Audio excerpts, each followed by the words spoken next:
The morning sun slipped through the thin curtains of my small but tidy apartment, casting a golden stripe across the kitchen table where my daily planner sat neatly beside a half-empty coffee cup. I was smoothing out my tie, glancing over today's appointments when I got the first inkling that life, as I knew it, was about to split clean down the middle. It was supposed to be a normal Wednesday. I had always believed in the power of small routines, a quiet morning coffee, a brief call to my fiancée to say good luck with her clients, a brisk walk to the firm where I had worked loyally for almost 7 years. Stability was my currency.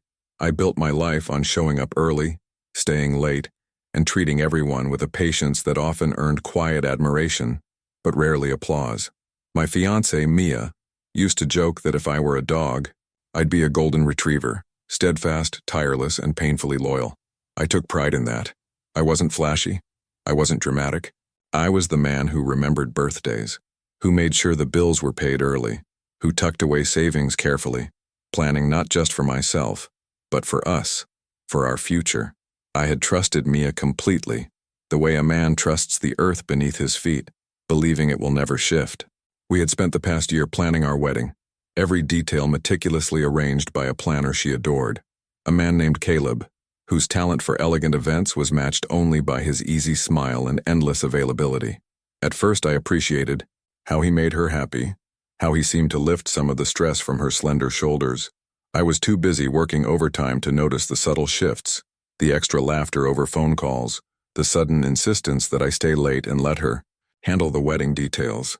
It wasn't until that morning, standing in the sterile, too-quiet conference room of my office, listening to my supervisor recite hollow words about restructuring and letting valued employees go, that the first real crack formed.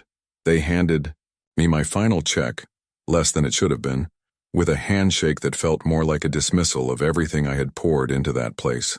I remember staring down at it for a moment, feeling an odd sort of detachment, as though the paper in my hand belonged to someone else.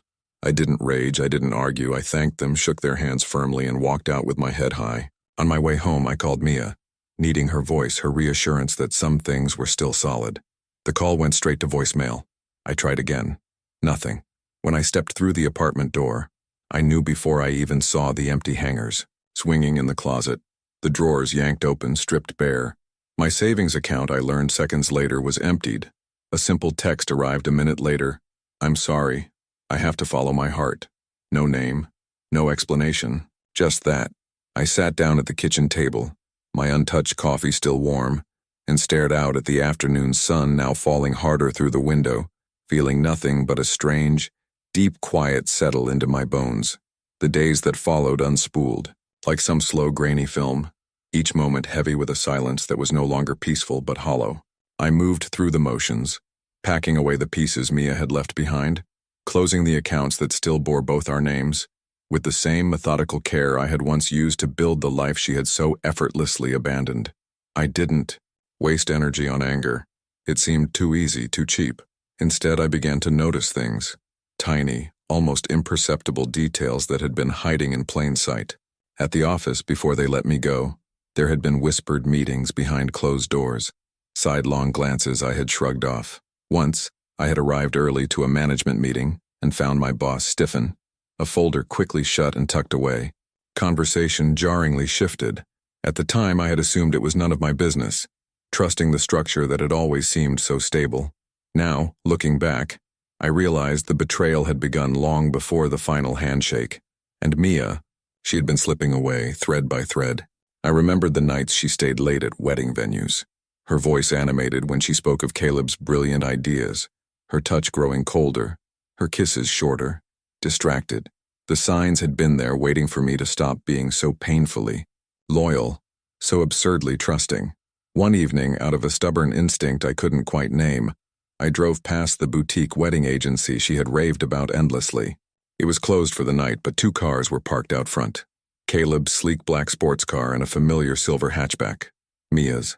I sat in my car across the street, engine idling, watching the darkened windows for a long time, not moving, not letting myself think too far ahead. It wasn't just a coincidence. I began to revisit conversations in my mind, Caleb insisting on handling all financial transactions directly to streamline the process. Mia brushing off my questions, with easy smiles reminding me to trust her. Trust. I tasted the word bitterly, rolling it over in my mind like a stone worn smooth. Over the next few days, a new routine settled in, not so different from the old one. Rising early, coffee made black and strong, but now instead of commuting to work, I spent hours piecing together receipts, emails, contract terms. I requested bank statements, scrutinized them line by line. Small withdrawals I hadn't noticed before appeared like breadcrumbs, leading backward in time. Deposits transferred quietly to an unfamiliar account. Their trail was delicate, almost clever, but not clever enough. Mia had been moving the money for months, always small amounts, enough to escape my attention until it was too late. I kept a record of everything, logging each detail meticulously in a notebook, each line written with a steady hand. No rage, no desperation, just focus, just facts. In the evenings, when loneliness pressed too hard, I took long walks through the city streets, my mind ticking through possibilities like gears turning in a locked safe. I wasn't looking for revenge. Revenge was emotional, messy. I was looking for understanding, and once I understood, for action. Every now and then during these walks, I'd pass by places Mia and I had once gone together. The tiny bookstore where we argued about which novels to buy, the corner cafe where she used to order chai with extra cinnamon. These places felt ghosted. Now, like memories projected onto thin air, I didn't linger. I filed them away the same way I filed away every new piece of evidence, with clinical precision. People around me moved on with their lives. Old co-workers I bumped into offered pitying smiles and too careful words as if I might shatter under their gaze. But I didn't. I had already shattered. What remained was something sharper, something more deliberate.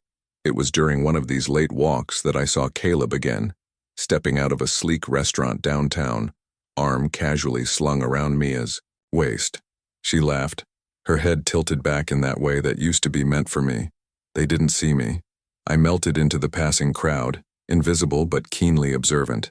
I noted how relaxed he was, how confident, as if certain the worst was behind them. That was when I realized something important. Caleb and Mia weren't just celebrating their betrayal. They were underestimating me. They thought I was gone, defeated, erased from the board. They had planned everything, but they had made one critical mistake. They assumed loyalty meant weakness.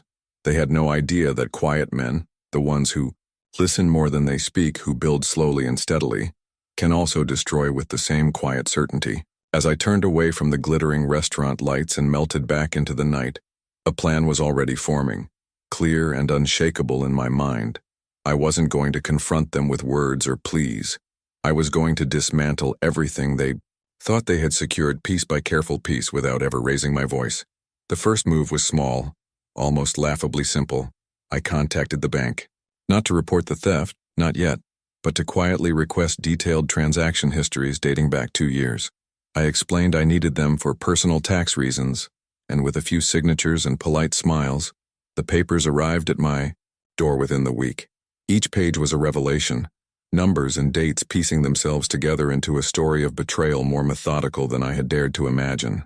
Caleb had not only guided Mia into siphoning my savings, he had also coached her through opening offshore accounts, small ones, scattered and designed to escape notice. It was almost admirable the way they had mapped it all out, trusting in my faith in them to keep their hands clean. What they hadn't counted on was that the man they betrayed wasn't foolish. He had simply been trusting, and trust, once broken, becomes a blade honed sharp with intent. With evidence quietly stacking up, I turned my attention to the wedding company itself, requesting old invoices under the guise of clarifying outstanding payments. I reached out to venues, florists, caterers we were supposed to have contracts with. Most replied apologetically, no record of any deposits made, no contracts signed. Caleb hadn't just stolen my money, he had spun an elaborate fiction, creating false paperwork to convince Mia, or perhaps to control her, while lining his own pockets. I documented everything, filling binder after binder, creating a roadmap no court would be able to ignore when the time came. Yet even as I meticulously built my case, life outside my quiet war continued. Old friends grew distant, unsure how to approach me. Family members offered half-hearted condolences, assuming I would move on quickly, find another job, another love. Their eyes said it all. You're lucky it happened now. You dodged a bullet. But I His ambition had grown with his success and with it his recklessness. I also noticed Mia had gone quiet on social media. No more endless posts about dress fittings or bridal showers. It struck me then, they were planning something bigger. This wasn't just an affair or an escape. It was a new life being carefully, sloppily constructed on the ruins of my own. That realization hardened my resolve. I began reaching out to other clients Caleb had worked with, posing as a journalist, researching a piece on the wedding industry. I collected complaints, subtle at first. Unexplained fees, last-minute venue changes, cancellations. The pattern was clear. He built trust, overpromised, and then disappeared once deposits were paid. I compiled these testimonies alongside my financial evidence, building a narrative so tight no lawyer could argue it away. The more I uncovered, the more I realized how thoroughly Caleb had underestimated the quiet man he had wronged.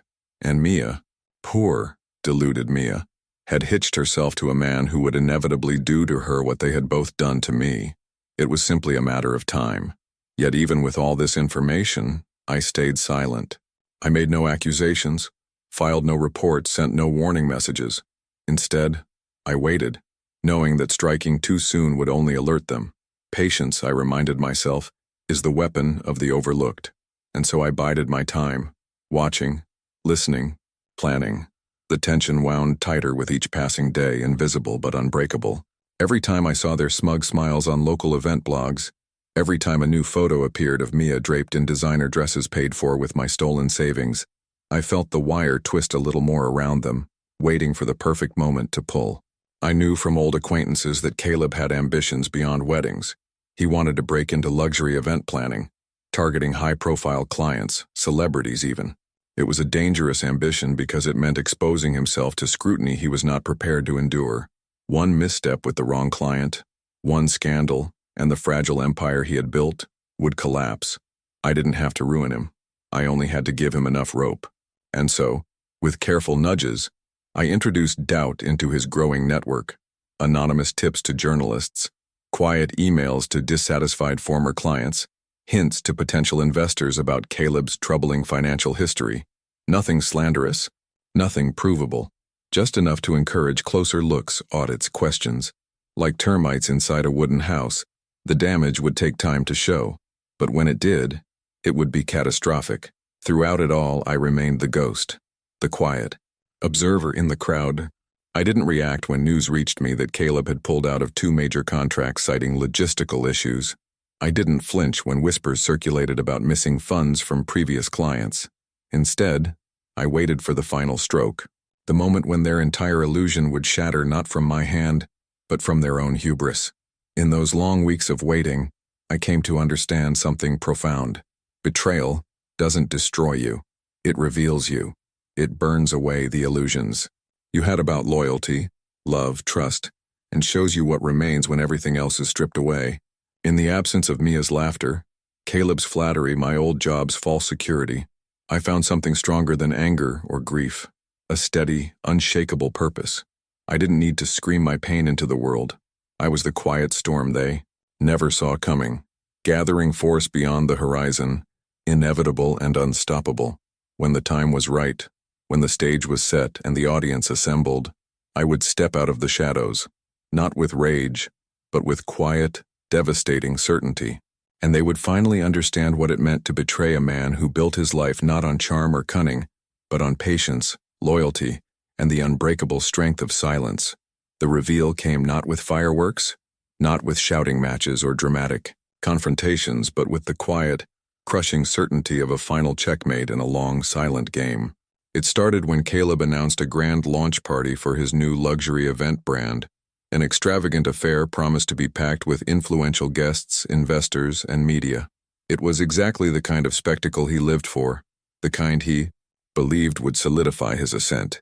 I received my invitation through an old mutual acquaintance, one of those small, inevitable ties you can't quite sever. Slipping on a simple suit, I attended, invisible among the glittering crowd of polished smiles and empty flattery. Caleb worked the room with effortless charm, Mia on his arm like an accessory chosen for maximum effect. She looked different now, sharper around the edges, laughter a little too loud, too brittle. For a few moments I simply watched, studying them the way a surgeon studies a patient before making the first incision. Then, as the evening reached its crescendo, and Caleb stood proudly on the small stage to deliver his speech, the first tremors began. I hadn't needed to lift a finger. My groundwork had already been laid. Whispers moved through the crowd like ripples across still water. Emails I had quietly fed to a handful of sharp-eyed journalists had blossomed into questions, then into stories about mismanaged funds, fake invoices, broken promises. Investors' faces tightened as they received text messages they couldn't ignore. Phones buzzed discreetly. Partners who had once been eager to shake Caleb's hand now watched him with cool detachment, weighing risks. As Caleb spoke, the applause he expected never quite came. The room seemed to breathe against him, a subtle collective pulling away. Mia noticed first, her fingers tightening on his arm, her smile faltering as she scanned the restless faces. Caleb's speech stumbled, words tripping over each other as he fought to maintain control, sensing but not yet fully understanding the shifting tide. I stood at the back of the room, silent and still, letting the slow, inevitable collapse unfold without interference. When Caleb finished, a strained smattering of applause followed, and then came the questions. Polite, sharp, pointed, financial discrepancies, unfulfilled contracts, legal inquiries. Each question was a scalpel, peeling back the glossy image he had worked so hard to project, exposing the rot underneath. I watched as Caleb's composure cracked, the easy charm slipping into defensive arrogance, then into barely concealed panic. Mia clung to his side, whispering urgently, her face pale. There would be no public outburst, no arrest that night. But the damage was done. The whispers had become a roar. Reputations in his world were not destroyed by violence, they were dismantled. By doubt, by the quiet erosion of trust. Caleb would spend months, years even, trying to scrub the stains from his name. Contracts would be canceled. Clients would disappear. Investors would pull out, unwilling to risk association. And Mia, who had bet her future on his hollow promises, would find herself sinking alongside him. I didn't need to see the aftermath to know how thoroughly the collapse would consume them. I had built it with the same patience they had mistaken for weakness. As the crowd began to thin, Caleb's frantic eyes swept the room looking for someone to blame, someone to save him. Our gazes met briefly across the distance. Just a flicker, a heartbeat. Recognition dawned in his eyes, followed by something dangerously close to fear. I gave him nothing. No smile, no smirk, no satisfaction. I simply held his gaze with the same quiet steadiness that had carried me through every moment of betrayal, every sleepless night. Then I turned and walked away, leaving them to drown in the wreckage they had built with their own hands. I didn't need to deliver the final blow. They had done it to themselves the moment they decided to mistake kindness for weakness, loyalty for foolishness. And as the night air closed around me, cool and clean, I felt no triumph, no rage, only a profound, unshakable peace. The storm had passed. I had weathered it. I was free. Freedom, I found, wasn't loud. It wasn't a victory parade or a champagne-soaked celebration. It was quiet, almost startling in its simplicity, the space between breaths where fear once lived. The calm recognition that the worst had already happened and I had survived it. In the weeks that followed the launch party's implosion, the fallout for Caleb was swift and merciless. Clients canceled their contracts in droves, fearful of being associated with scandal. Lawsuits began to stack up faster than he could suppress. Each one demanding restitution for broken promises and lost deposits.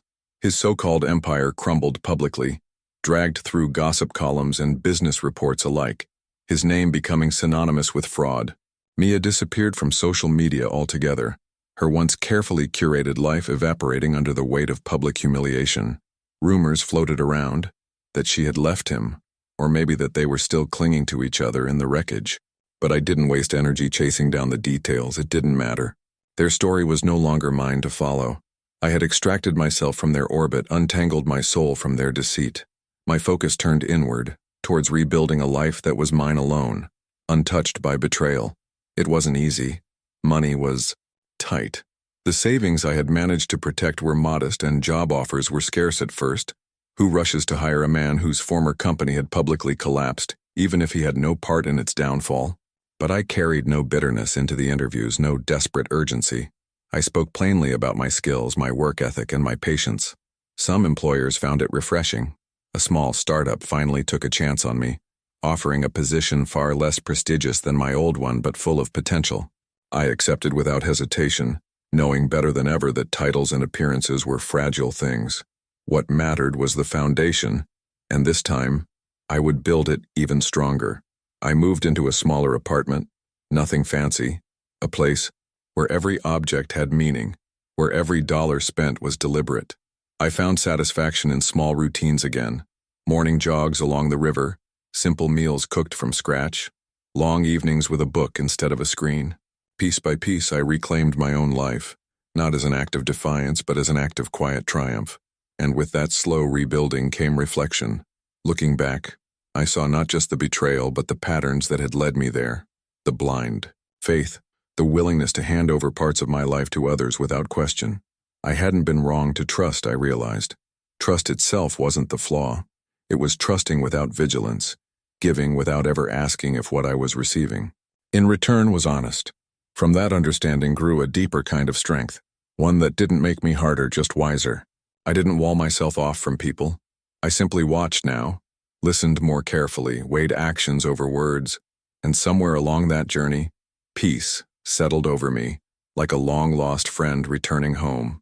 There was no need to hunt down apologies that would never come, no need to craft speeches for confrontations that would never happen. Justice had already been served, not in a courtroom, but in the slow erosion of the lies that had tried to bury me.